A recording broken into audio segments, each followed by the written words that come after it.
Thank you so much. Hope you've all had a really good morning and a fabulous lunch. I was going to make a joke about the post-lunch lull, but everybody does that at every conference, so I'm not going to bother.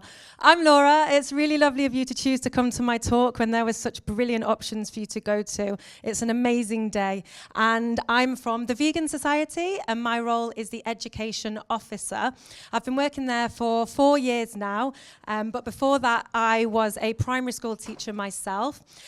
Just a little bit of a bio, which usually takes about 20 minutes in of itself when I talk, but I'll keep this as short as I possibly can for you. I was a primary school teacher. I wasn't vegan. I was the coordinator for the children who had any kind of special educational need. Then I became vegan and really thought that the curriculum clashed with my newfound vegan ethics. Thought I'd be a teacher forever, but then left because I thought there's nothing that I can do to help my school understand what it means for me to be vegan. Fast forward 4 years, and I have my daughter now joining mainstream education. Dun, dun, dun. And I thought, oh no, Laura, you can't just sit back and let your daughter learn a curriculum that you were uncomfortable teaching. So I went about this crazy journey. I theorized something called vegan inclusive education, wrote a book on it, worked with her school to help them further understand what it means to be vegan inclusive. And in my short 20 minutes with you today, I'm going to give you a snapshot of how schools look, why I did the work that I did, why the Vegan Society saw the value in it, and how have an amazing education department within their ranks, and hopefully give you a little bit more of an insight into what you can do as somebody either in education or interested in education or with children yourselves in education. Hopefully you'll come away with learning some new information, because I need all the help I can get. Hello, come on in, take a seat. So just firstly to talk about kind of what is humane education and what is vegan inclusive education. So when I went on my journey to help teach teachers about veganism, it became very clear to me that nothing really existed in this realm, I thought naively. I went about talking to schools about what it means to be vegan and how they can be vegan inclusive in their practice. But it wasn't until I was invited to speak at an event at Oxford University where I came across this amazing phrase, humane education. And lo and behold, there was this whole movement of people who believed that education wasn't being taught correctly if we wanted a harmonious society. And in actual fact, and I will explain a little bit more on what vegan inclusive education looks like, humane education is this brilliant umbrella that people take seriously around the world. So even if they don't understand veganism or they don't care about veganism, it's almost like the Trojan horse that I use, whereby people talk about plant-based food instead of vegan food. Humane education is my Trojan horse for people who don't want to talk about vegan inclusive education for one reason or another. We're all party to that, unfortunately. And so when I talk about humane education, I am talking about, it's pretty much exactly what it says on the tin. I'd like education to be more humane. And when I talk about vegan inclusive education, it kind of falls under that bracket. So, with my title, what do I mean by harm? I'm going to give you a snapshot of what education looks like when somebody comes in from being a very little 4-year-old into nursery. And I'll tell you the harm that comes with it. So, when they come into school, a child will be told that a farm, an animal farm, is somewhere that is important and it's a habitat that should be taught about, and they will have toys and they will have play farms and they will be singing Old MacDonald had a farm, and it goes on and on and on. Then they will have something along the lines of a chick hatchery come in where children actually get to witness chickens in an unnatural habitat. Perhaps a butterfly hatchery will then come in when they're learning about the life cycle. And then, a little bit later on, they'll be drinking their milk, which is subsidized by the government. And then, they'll go and eat their meat at lunch, and then they will learn about nutrition and chickens, and then they'll dissect a frog, and then they'll have a day where a donkey comes in, and they all look at that, and then the owl comes in, and it's, ah! So much noise. where animals are used and abused in our education system. And in a publication that I have, I've called it this unconscious bias in the education system towards this use of non-human animals. And obviously this comes through the worldview that humans are more important than other animals, and it's been that way since the Victorian age in education. We all know about the environmental harm that is caused by the animal agricultural industry. So it's not only this view that humans are more important, we all know that the planet is suffering. And we also know that our other mammals, our other animals are suffering in great detail, to which I will not have to talk about because there are many people here who will be able to explain that in much better terms than I could. And then it comes back to the veganism thing as well, whereby when you've got all of these views that nobody cares about and animals are just being used in any which way in order to teach key skills through an education, we know that vegans are excluded. I see it all of the time. In my job, a lot of the work that I do is to represent the people, the families who feel as though they're being discriminated against, whether it's directly or indirectly. So, by not having a humane education and by not having vegan inclusive education in our schools, from nursery all the way up, there is a lot of harm. So in contrast, how would it look? We're not going to be doom and gloom for too long. How would it look if there was harmony? So what if, instead of having a curriculum whereby we put maths, English, and science at the center, at the core of our teachings, what if we put compassion, empathy, love? Wouldn't that be the most fantastic thing? Wouldn't the entire world just change if we thought more about how we treat each other, how we love each other, how we care for each other, the animals and the planet around us, and our own personal health, which we all know comes with being vegan? What would that look like if education really valued that? Well, they'd be teaching about interdependence, all these brilliant ways that we can love each other, learn from each other, care from each other, all the ways that the different systems and all the biology and the ecosystems would all work together. Wouldn't that be amazing if children were taught about that in school, rather? Wouldn't it be amazing if our education system was built on humane education that valued compassion and learning about people from all around the world and worldviews? When I was first a teacher, we had religious education. Now it's religious education and worldviews. There's a guy here who works very much in that field. It was like, hallelujah, somebody has finally realized that worldviews are important. But it's still only something that's a minute part of the curriculum, unfortunately. Wouldn't it be great if the curriculum and the Department for Education would sit down and think about the rights of vegans? What? It would make my job so much easier.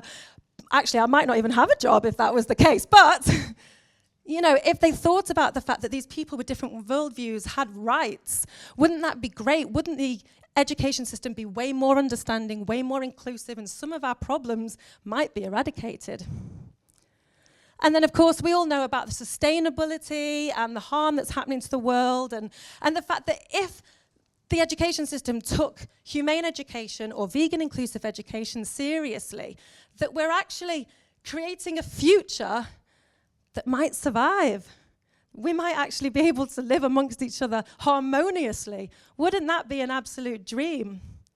Harmony, in contrast to harm, is about relationality.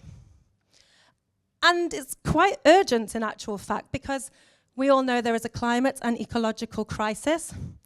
We know that harm is being embedded in social and educational norms because of the fact that there's war going on everywhere.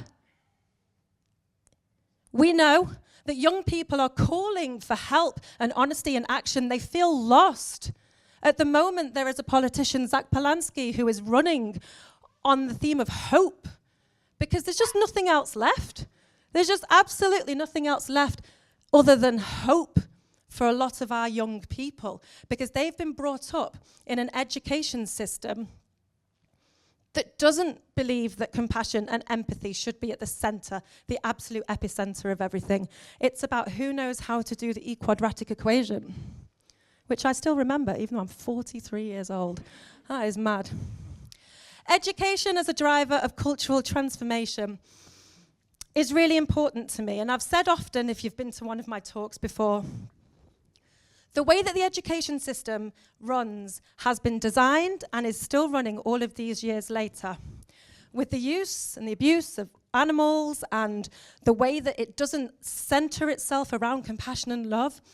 To me, I can understand why generation after generation after generation, there are people who still cannot fathom veganism as a concept.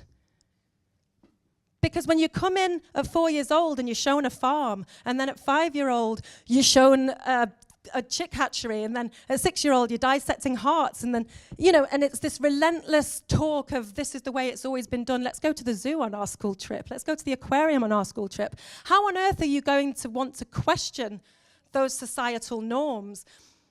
Well, you do that by introducing harmony, a humane education.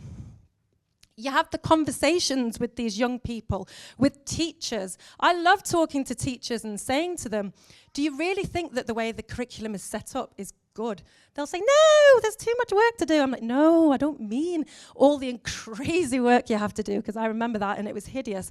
I'm talking about, do your young people have skills to live in this world? Do you feel you have skills to live in this world? No. I'm not even sure I have skills to live in this world. It's only because I've got great colleagues around me who keep me going, who tell me that this is worth it and we can win, because I still feel sometimes like I'm sinking in my mission. We have to do some kind of bottom-up change of education in its entirety. We have to teach about the systems that are running the world, why it's going so badly, and what we can do in order to fix it. And the teaching population is immense. There are so many teachers, thousands and thousands and thousands of them. Imagine if the next generation had an amount of teachers who were all clued up on what it means to be compassionate and empathetic because they've listened to one of us and one of our talks and one of our speeches, or read one of our amazing books, or seen one of our brilliant resources. It would only take a couple of generations to make a huge difference. We need to give teachers, we need to give students time for ethical reflection. We need to bring these conversations to the forefront. At the moment in religious education, or PSHE, which is about our personal and social health, it's sometimes waylaid for the maths and the science. Those of you who are teachers in this room know that. It's not a priority, unfortunately. And the most important thing is to show responsibility. You are responsible, have the responsibility. I'm empowering you. You are the driving force. But the thing is, we can't do any of this without getting the Department for Education on board. And at the moment, these are only the really few subjects where we can even talk about humane education or talk about veganism. It's really not on the curriculum. I mean, I'm creating some resources at the moment, which is very exciting to try and get it in there. And there are some brilliant other organizations who are making vegan resources as well that are getting into schools. But what if it was part of the entire curriculum, that humane education, where all of these things could be discussed, and then they learn maths or science around that? Projects such as here's an iPhone, kids. What do you think it's worth? How do you think people got paid making it?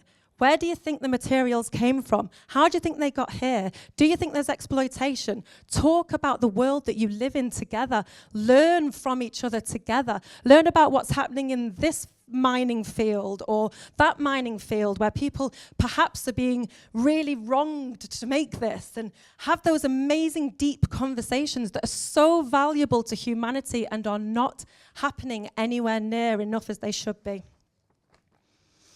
And then, different ways that a school in its entirety can change its culture. Of course, plant-based catering comes in very highly in that one. There needs to be consistency. We need to talk about values. The amount of schools I've been in who say they're inclusive and they're not, even a little bit. Humane education is about curiosity, creativity, and critical thinking in kids. It's about teaching them respect, reverence, and responsibility. These are all amazing skills that if our children were taught them, they would be able to be brilliant adults. And at the moment, I just see a generation of kids who are scared to grow up. For several reasons. Again, mainly these, but also because of the war, because of the ecological crisis. It must be so frightening for them right now. And I have 2 daughters of young age, and I worry for them.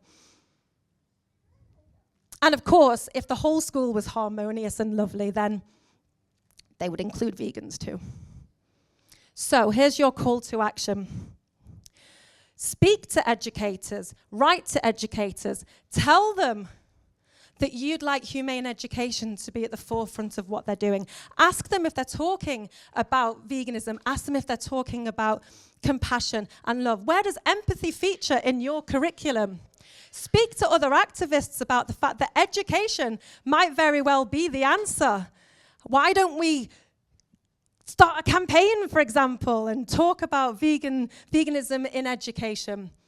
Why don't you speak to your school leaders and tell them that they've got a great opportunity to use the Vegan Society resources or resources from Jamie or anybody else who is creating this kind of resources that are part of the humane education movement. Ask researchers in your companies who you work for or organizations who you're along with to do some research on this. There isn't very much at all. Even the humane education movement, which is quite big around the world and predominant in America, still need a lot more contributions from research. I'm looking at you, Alex. And there is also the community that you live in. Why don't you speak to them about what their schools are doing that are well within this kind of humane education realm? Are they doing anything or nothing at all? And get the conversation started. And I say this knowing that my CEO is in the room, and my manager is in the room, and my research manager is in the room. Education, it's not just a tool for us to talk about subjects. Education can change absolutely everything. You're talking about a workforce of thousands of people caring for children and whole generations who could live in a very, very different world if humane education and vegan inclusive education was really the focus of everybody's activism. Thank you.